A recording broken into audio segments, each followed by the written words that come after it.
Hello students, आज हम पढ़ेंगे पंथ होने दो अपरिचित, जो कि महादेवी वर्मा द्वारा रचित है। महादेवी वर्मा एक निस्वार्थ और निश्चल आराधिका रही हैं। वे नहीं चाहती कि लोग जो है उनकी आराधना और आराध्य के विषय में जानें। अपने अनाम आराध्य की वे एक अनन्य आराधिका हैं और वे स्वयं भी अनाम ही रहना चाहती हैं, क्योंकि यदि संसार जो है उनकी इस आराधना और आराध्य के विषय में जान जाएगा तो संसार भी उसकी प्राप्ति के लिए जो है वो लालायित हो उठेगा। इसलिए वो क्या है कि अपने प्रियतम की अनन्य आराधिका होना चाहती है और इसीलिए वो अकेली ही इस अनाम संसार को, इस अनाम को यानी कि जो उनका अनाम आराध्य है उसे संसार के सारे जो कष्ट हैं उन्हें उठाकर भी प्राप्त करना चाहती है। ये जो इनकी कविता है पंथ होने दो अपरिचित, इसका एक तरीके से परिपाद्य कह सकते हैं आप कि है कि वो जो है वो पूरी तरीके से अनाम रहना चाहती हैं और जिस पथ पे से वो जो है अपनी आराध्य की सेवा करना चाहती हैं उसे भी अनाम ही रखना चाहती हैं, उसे किसी को बताना नहीं चाहती, अपरिचित ही रहने देना चाहती हैं। तो उनकी ये जो आत्माभिव्यक्ति है, ये उनके गीत पंथ होने दो अपरिचित से संबंधित है। और उनका ये जो गीत है पंथ होने दो अपरिचित, ये उनका काव्य संग्रह है एक दीप शिखा, उससे लिया गया है। तो आज हम इसे ही पढ़ेंगे।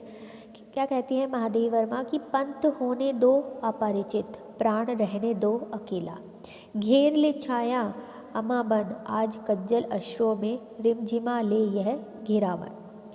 कहती है जो साधिका है हमारी महादेवी वर्मा जी, वो कहती है कि मेरे साधना पथ को अपरिचित होने दो, यानी कि वो नहीं चाहती कि उनका जो साधना पथ है वो किसी को भी पता चले, और उस मार्ग के पथिक प्राण को भी अकेला रहने दो, यानी कि वो चाहती हैं कि उन्हें और उनकी जो साधना पथ है उसे अकेला रहने दीजिए, अपरिचित रहना दें, यानी कि कोई भी जो है ना तो उनके बारे में जाने और ना ही उनके उस आराध्य के बारे में जाने। कह रही है कि घेर ले छाया अमावन, अमा यानी कि अमावस्या, यानी कि मेरी छाया आज भले ही अमावस्या की रात्रि के गहन अंधकार के समान मुझे घेर ले, यानी कि मेरी छाया भले ही अमावस्या की गहन रात्रि के अंधकार के समान मुझे घेर ले, आज कज्जल अश्रुओं में रिमझिमा ले यह घिरा घन, यानी कि मेरी काजल लगी आंखें भले ही बादल के समान आंसुओं की वर्षा करने लगे, फिर भी चिंता करने की कोई आवश्यकता नहीं है कि भले ही जो है मैं अमावस्या की गहन रात्रि के समान अपनी ही छाया के साथ से घिर जाऊं और भले ही मेरी जो काजल लगी आंखें हैं वो बादल के समान आंसू की वर्षा करने लगे, फिर भी मुझे इसकी कोई चिंता नहीं है। वो कहते हैं कि इस प्रकार की कठिनाइयों को देखकर जो आंखें सूख जाती हैं, जिन आंखों के तिल बुझ जाते हैं को और होंगे नयन सूखे, तिल बुझे और पलक रुखे, कहते कि वो कोई और आंखें होंगी जो सूख जाती होंगी इस प्रकार की कठिनाई को देखकर, जिनकी आंखों के तिल बुझ जाते हैं और जिन आंखों की पलकें जो हैं वो रूखी सूखी हो जाती हैं, वो कोई और आंखें होंगी। लेकिन मेरी जो आंखें हैं वो इस प्रकार के कष्टों को आने पर भी आर्द्र बनी रहती है, यानी कि बिल्कुल सही रहती हैं। आर्द्र मतलब थोड़ी सी उसमें जैसे कि नॉर्मल आंखें होती हैं उसमें थोड़ा सा पानी और बिल्कुल सूखी नहीं होती है, जो उसकी यहाँ पे क्या बात कर रहे हैं यहाँ पे महादेवी जी कह रही है कि मेरी जो आंखें हैं कि इस प्रकार की कष्टों के आने के बाद भी आर्द्र बनी रहेगी, मेरा चितवन जो है वो आर्द्र बना रहेगा। शत विद्युतों में दीप खेला, देखिए क्योंकि मेरा जो जीवन दीप है इसने सैकड़ों विद्युतों से खेलना सीखा है, अर्थात कष्टों से घबराकर पीछे हट जाना मेरे जीवन दीप का स्वभाव नहीं है। तो यहाँ पर जो महादेवी जी हैं वो उनका वेदना का भाव यहाँ पर व्यक्त हुआ है, और उनका जो मुख्य उद्देश्य है वो यही है कि उन्हें और उनके साधना पथ को कोई भी न जाने, वो अनाम और अपरिचित ही रहे, और वो जो है अपने साधना पथ पर सभी कष्टों को सहने के लिए पूरी तरह से सक्षम है, और वो जो है वो कहती हैं कि कोई और ही होंगे जो कि कष्टों से घबरा के पीछे हट जाएं, मैं और मेरी जो चितवन है, मेरे जो प्राण हैं वो ऐसे नहीं हैं, मैं पूरी कष्टों को उठाकर भी अपने साधना पथ पर आगे बढ़ती रहूँगी। तो आगे कह रहे हैं कि अन्य होंगे चरण हारे, अन्य है जो लौटते दे शूल को संकल्प सारे। कह रही है कि वे कोई और ही चरण होंगे। पहले पैराग्राफ में उन्होंने आंखों की बात की, अब वो चरण की बात कर रही है। कह रही है कि वो कोई और ही चरण होंगे जो हार मानकर तथा मार्ग के कांटों को अपने सारे संकल्प समर्पित करके निराश होकर लौट आते हैं। मतलब कह रहे हैं कि मार्ग की कठिनाइयों से डरकर जो पीछे हट जाएं, ऐसे चरण मेरे नहीं हैं, और ना ही मैं जो हूँ रास्ते के जो कठिनाइयाँ हैं उन्हें सारे अपने संकल्प जो है जो लेकर इस साधना पथ पर चली थी, उन संकल्पों को मार्ग की कठिनाइयों को देखकर छोड़ के वापस घबरा के पीछे लौट आऊं, ऐसी मैं नहीं हूँ, ना ही मेरे चरण जो है वो ऐसे हैं।